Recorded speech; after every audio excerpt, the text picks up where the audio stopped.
Hey guys, and welcome back to my channel. In today's video, we're doing an October wrap-up. This video is probably going to be one of the longest wrap-ups I've ever filmed because I read a total of 10 books this month, which is honestly crazy. So we're gonna get right into it because we have a lot of books to talk about, a lot of things to say. Let's get into the stats first. So like I just said, I read 10 books. We had an average rating of 3.7, so not the best, but not too bad either. A total of 3,565 pages were read, and the different genres that I read was 1 thriller, 2 dystopian, one of those was a novella, and then 7 romance books. Let's get into the actual books, my rating, and my thoughts on those books. So, this month I actually read a lot of books on my Kindle, so I don't have the physical copy of a lot of these books. Starting with the first one, which was The Silent Patient. I gave this book 3.75 stars. It was on my TBR, I think. And it was a popular book on TikTok like in 2020, I think, when I first started reading, and I obviously wasn't that into thriller when I first started reading, so it didn't really interest me, but it was on my TBR for October, and I just thought it would be perfect to read because of Halloween season and all that, so I decided to read it. It was a very quick read, and I did enjoy the plot twist at the end of the book. I literally gasped. It was such a good plot twist. The only thing about the book was that it felt very repetitive about what was happening, and I feel like we weren't getting information that was needed, so it kind of stirred you a different direction, and none of the pieces really got put together at all. So I feel like we were just led into places that we didn't need to be led to, because I feel like in The Housemaid, for example, you get led into places that make you think a different thing, but in the end, the stuff that it made you believe connects to the plot twist. And I feel like the plot twist, it was super good and it did make sense in the end, but the pieces that it was giving us didn't connect to the plot twist, if that makes any sense. But it was still a really good book. Again, I haven't read that many thrillers, so I don't know what to compare it to, but I would say it is a really good book. I did tell my sister, like, you need to read this book because it really did get me. Yeah, I did enjoy it. Nothing too bad to say about this book. Not quite a 4-star just because of some little things, but it was a very good book with a great plot twist, and I feel like that's what I look for when I read a thriller book. The next book I read this month was Underneath the Sycamore Tree. I gave this book originally 3.25 stars, but I bumped it down now to 3 stars just because I feel like I don't really remember, or I didn't really feel so much about this book. I actually didn't enjoy the characters that much either. Like, I didn't connect to them. And if you guys don't know, this book is a very heartbreaking book. It's about Emery, who lost her sister to a disease, and now she has that same disease, and she has to live with her father because of problems that her mom is going through because of her daughter's death. So she's living with her dad, and she has to deal with her stepbrother now, which again, that is a little weird. Like, it is like kind of stepbrother trope. They're like not related in any sort of sense. They don't have the same dad, don't have the same mom. I mean, I guess, but yeah, I just didn't like the male main character specifically. He just felt like a bully. Like, there were things that he would say to her or to his friends about her that just didn't sit right with me, especially because of everything she's going through. And I don't know, I just really didn't enjoy that part.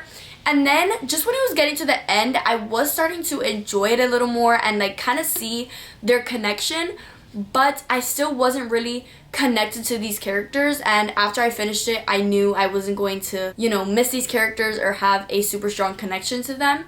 So I think that's why I gave it 3 stars. Again, it's not a terrible book, but it wasn't a favorite. So that's why it's gonna sit at a 3-star. The next book I read was The Wingman by Stephanie Archer. This was a new release at the end of September. And if you guys don't know, I started to love Stephanie Archer this year because I don't know what my obsession, where it came from, but I read all her books, and The Wingman was the last book as of right now that she came out with that I read. And I ended up giving this book 3.5 stars, which for me is a little bit disappointing because this is from the Vancouver Storm series, and I think both of the books in that series before the Wingman, I gave 4.5 stars. So I was really looking forward to this one, especially because this one you see the characters in the other books like usual. The girl main character, her name is Darcy, I think. She was married to a hockey player on another team, I think. And that hockey player and the male main character, which is, what's his name? I can't remember his name. The male main character in this book is best friends with that hockey player, and therefore he's always been best friends with Darcy. Then she breaks it off with her fiance for I can't remember what. Now she's living with the male main character because I don't think she like has a place to live or something, so they're living together. So it's kind of like friends to lovers. You see them have this relationship as friends, but he has always been like kind of in love with her, and he loves to like deny it to other people, but he knows deep down that he has always been in love with her. And one thing about Stephanie Archer is she knows how to write a man that has been obsessed with a girl for years. Like, it's always just so good.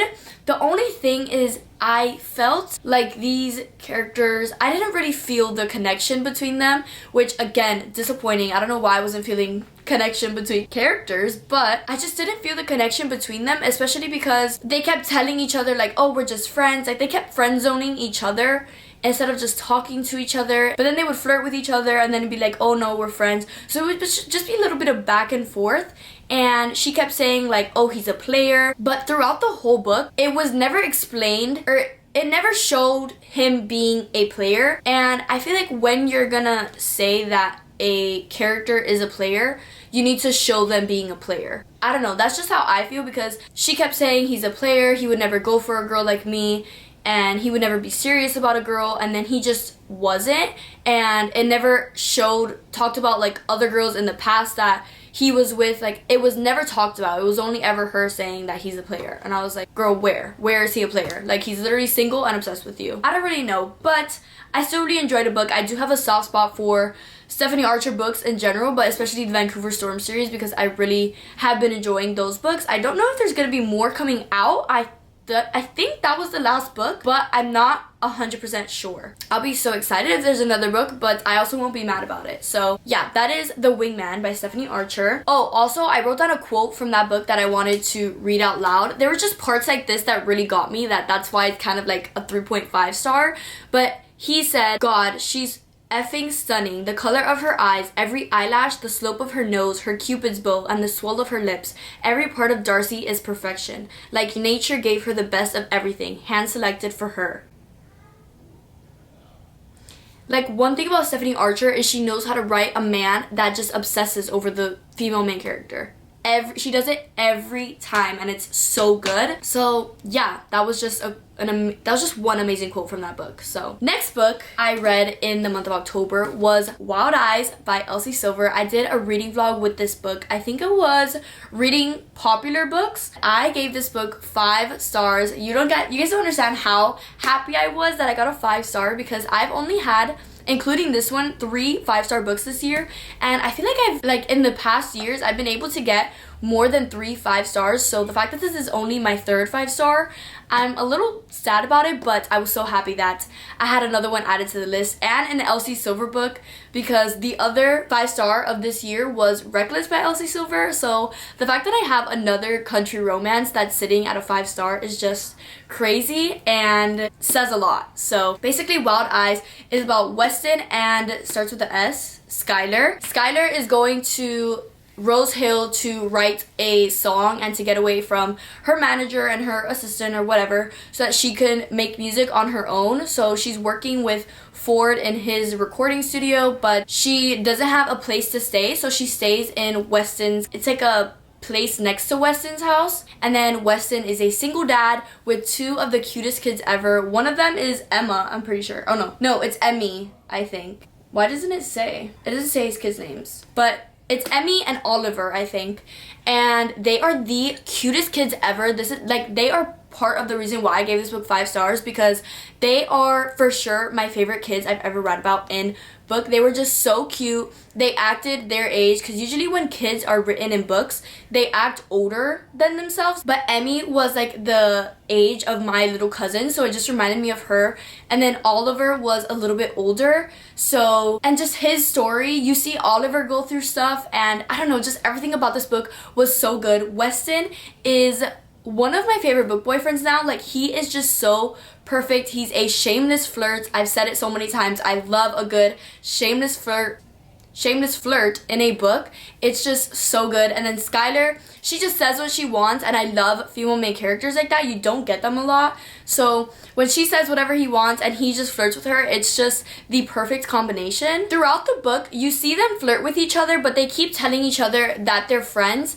But in this book, they're actually trying to stay friends because they just think it's healthier for each other. Skylar doesn't want to get involved in Weston's life because he doesn't want the kids getting attached to her, and she obviously wants the same. You see them, like, they just can't resist each other and can't stay away from each other. And whenever Skylar is around Weston's kids, it's like healing her inner child because of stuff that she went through when she was a kid. And she watches the way that Weston is a great father to his kids, and she's like, wow, I wish my father was like that when I was a kid. And she's watching the guy that she loves be like that with his kids, so it's just healing her. It's making her love him even more. And yeah, everything about this book was so perfect. I would be the first. Emma, can you watch her for like 1 or 2 minutes? Say hi. Hi. Say I love you. I love you. I miss you. I miss you. Besito. Wow. Wow. Mira. No, wait, you can't leave yet. ¿Quién es esa? Aria. ¿Cuántos años tú tienes?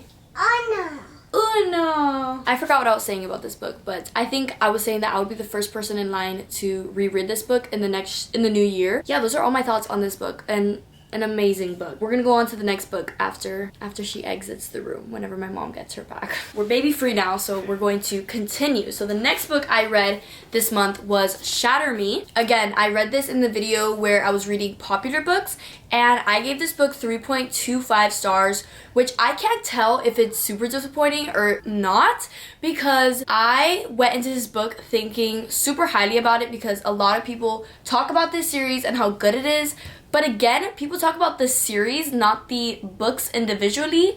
So I feel like altogether the series might be great, but individually the books may not be. This book is about Juliet, that she has a touch that, like, she can't touch people, but she could touch Aaron Warner, which is who is keeping her kind of like captive because he wants to learn more about her, but she doesn't get that. She's like, why is this guy keeping me held somewhere? And she was put in a like psych ward or something by her parents. Then she got sent Adam to her same room. He was like, you're not psychotic, like, why are you in here? Something like that. And then they get sent to be with Warner. She tries to escape and all that stuff. That's basically everything that happens in this book. I gave this book 3.25 stars because it just wasn't amazing to me. It just felt like a very simple read to understand, and I wasn't that interested in it. After I finished this book, I knew there was a novella, so I decided to read that, which we'll get into right after. But I read that because I knew it was gonna be quick, but then I didn't want to continue reading the rest of the series. Maybe I'll do it next year or sometime, but I didn't feel the need to read it right after because, again, it just didn't really intrigue me. So that's kind of why I rated this book 3.25 stars. Also, another reason why I might not have enjoyed it as much, but I don't think is a huge reason, is because since this was an old popular series and like TikTok book, I have gotten a few spoilers. Like, for example, I knew Aaron was going to be the love interest in this series, but in this book you get a lot of Adam and Juliet, and I don't think you're supposed to like Adam. Like, I think at some point in the series he like turns on her, if I'm correct. I'm not really sure. If I hadn't known that, I would probably be shipping Adam and Juliet, and I would probably think Adam is the love interest, so might be a reason why I didn't enjoy it as much, but I don't think it's a huge reason. Again, I just didn't really enjoy it that much. And then right after that, I read the novella that comes after that, which is called Unite Me or Destroy Me. I'm not sure which one, but I gave this one 3 stars, sitting right in the middle. There's nothing too crazy, too good, too terrible about it. But this is told in Aaron's point of view, which I did enjoy because in Shatter Me, you only get Juliet's point of view. So it's nice to see what's going on in his head and kind of his feelings, what his plan is, just to feel more connected to him, because in the first book, I kind of saw him as like weirdly obsessive. So I was like, why is he so obsessed with Juliet? But in his novella book, you kind of understand it more and like what he wants to do. Yeah, so I did enjoy it, but it wasn't anything too crazy, again, because it was just like a little over 100 pages. But yeah, that was the next book I read. Then I read The Right Move by Liz Tomford. This is the second book in the Windy City series. I gave this book 4.5 stars. Such a good book. Probably up there in my favorites in the series. We'll talk about the second favorite in the series in this video too. But I love this series. This is about Ryan Shea. He's a basketball player in the NBA in Chicago. And then the female main character is Indy. She is a flight attendant. How they're related to the second book is Ryan is the female main character from the first book's brother. They're twins. And then Indy is her best friend. So it's like best friends brothers trope. And basically Indy just went through a breakup. She had a fiance and she just went through that breakup, so she has nowhere to stay. So she is staying with Ryan, and Ryan is like he's completely shut down to the idea of being with someone, but not because he's a player, just because he doesn't like opening up his feelings to people. He doesn't like to show emotion. He's also he's like the most popular player in the NBA, so he doesn't like getting involved in stuff because then the media and all of that. So because Ryan likes to kind of hide his emotions, he's also denying the way he feels about Indy, and Indy is like not falling for it at all. She knows how he feels, and I love specifically Liz Tomford's book. They're all very realistic. They feel like they're actual characters, and I feel like that's why I love all the books so much, because they feel like they are real characters with real feelings, and everything's just very realistic. Like Indy just got out of a like very long relationship. She was going to marry him, and she's still like thinking about him and like kind of sad over it, which is still realistic. As much as we want to be like, you literally have a basketball player that you're living with, it's the reality that she is not over a guy she was with for like 5 years that she was going to marry. I just love that. Again, Ryan hiding his feelings and Indy seeing right through him is just so good. Ryan also likes being in silence, like again, hides his feelings. He likes to be very peaceful, quiet, and there's this quote in the book that I wrote down because it was just an amazing way to describe him, and it says, "I want the comfort of privacy, but I want her to be with me while I have it." And that just shows how much he cares for her, because even when he wants to be in silence, he wants her to be there, and he's never been like that. He's always been the type to be alone and no one bother him, no one be with him. So the fact that now he's thinking about Indy doing all this stuff with him is so sweet. Also, this is one of the very popular books in the Windy City series. He's known for being very acts of service and just paying very close attention to everything Indy does. All the things he did for her in this book were so perfect. Stuff that he did made me cry. Like, I just couldn't believe that, well, I was gonna say I couldn't believe that he's real, but he actually isn't real, which makes sense. But yeah, I loved everything about this book. The characters, the plot, everything was just so good. I thought about giving this book 5 stars, but I don't know, I'm very hesitant about it. So it is staying at 4.5 stars for right now. We'll see at the end of the year, but this was such a good book. The next book I read was the third book in the Windy City series. I got right back into it. It was Caught Up by Liz Tomford, and I gave this book 4.25 stars, so not quite the same level as The Right Move, but right below it. Still such a good book. This one is about Kai and, oh my god, what's her book? I mean, what's her name? No, why am I forgetting her name? Miller. I just remembered. Miller. Kai and Miller. Kai is a single dad baseball player, and he fires every babysitter that he hires because he thinks that they can't take care of his baby, or he kind of just wants to stay attached to his kid. So he just fires every single one until his coach, who has been helping him this whole time with his child, says, my daughter is here in town, she can help babysit. So she is now the babysitter for Kai. In this book, you get the female main character, Miller, being the flirty one, and you usually don't see that in books. You usually see the male main character being the flirt, and seeing her flirt with him, it made me giggle my feet. Like, I felt like I was the guy. I was like, why is she making me blush? Like, I loved her so much. She was such a flirt, and he's very serious. He doesn't like flirting, and he says that that was in his past, like before he had a kid, but now he has a kid, he has responsibility, so he doesn't really like letting loose, is what's like kind of said throughout the whole book. She kind of brings that out of him just because of how she is, which just goes to their relationship and how perfect they are for each other. Her taking care of his kid is also healing her and what she went through when she was a kid and what she had to deal with. So yeah, everything about this book was so good. I just love these books by Liz Tomford, and I can't wait for the next one. We still have another book to talk about, actually, because I read 3 of her books this month, but in between, I read Call It What You Want. This book I read in the highest rated and lowest rated books on Goodreads video, and I gave this book 2.5 stars, which is so disappointing to say. I really thought I was gonna like this book. It was said to be like a situationship book, so you know they never get together. They kind of have this on and off going thing when they meet in college, and then after college, they have still that on and off thing going on, and you get a now and then perspective. But that was one of the things that bothered me in this book, because the then perspective, it was showing kind of how they met and then how they were on and off, and then the now perspective, I was expecting it for it to be like a little different, her to be standing her ground a little more, but the now perspective, it felt the same. It was actually not even a long distance between the then and now. It was only like a couple of months. I thought it was gonna be a couple of years, but I guess not. And the on and off was still happening, and I guess that's the point, to show that a girl could be so attached to a guy that doesn't even do the bare minimum. I didn't even like the guy in this book, which I feel like that might be the point, but I feel like it could have been written better, but I don't know, maybe that was the point, just to show that a girl could go back to the guy that doesn't do the bare minimum and, you know, still get hurt every time. At the end of the book, you see her kind of finally like stand her ground. She doesn't even get really closure, but she still says like, I need to be done with this. But I don't know, I didn't really enjoy how it was written. I wasn't connected to the characters. I felt like I was just reading it and wasn't connecting with anything. I did enjoy some of the quotes in this book just because I feel like it can be relatable to people who have had situationships, so I just didn't love this book. Yeah, that's this one. And then the last book I read this month was Play Along by Liz Tomford. Back to the Liz Tomford books.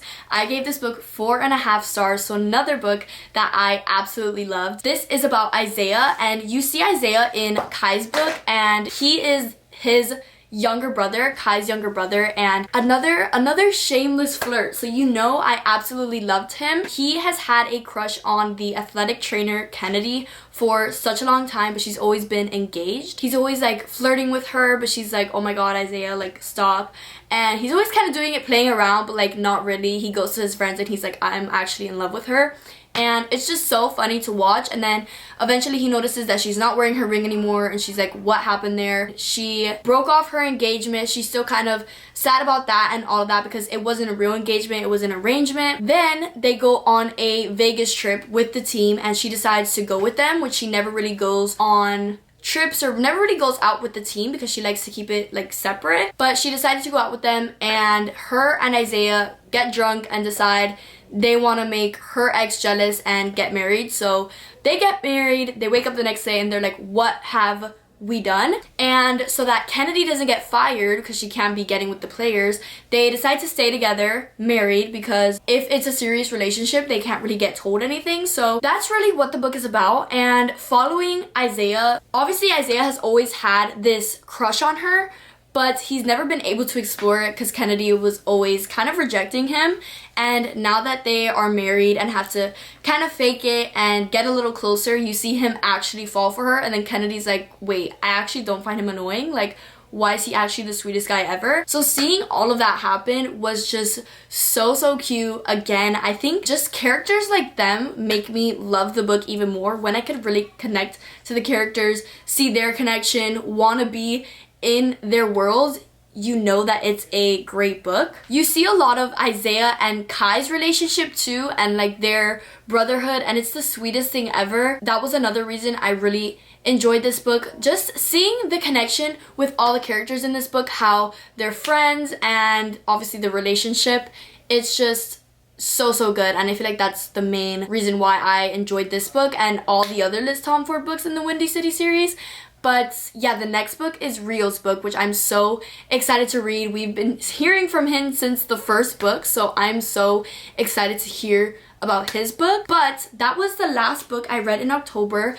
Hopefully this wasn't a extremely long video because I did talk about 10 books, which is so crazy. I don't know what possessed me to read 10 books this month, but I am so proud of myself because I did get a lot of books off of my TBR that I have been wanting to read or have been avoiding. Yeah, I'm just so proud of myself. So we'll see what I read next month, how much I read next month. I think I might, not into a slump, but I might be taking it a little slower because I, again, don't know what possessed me to read 10 books. So we'll see what happens in, what month are we in? November. Yeah, so I'll see you guys in the November wrap up. I hope you guys enjoyed this wrap up. Make sure to give it a like, subscribe, turn on your post notifications so you know when I post my next video, and I'll see you guys in the next one. Bye!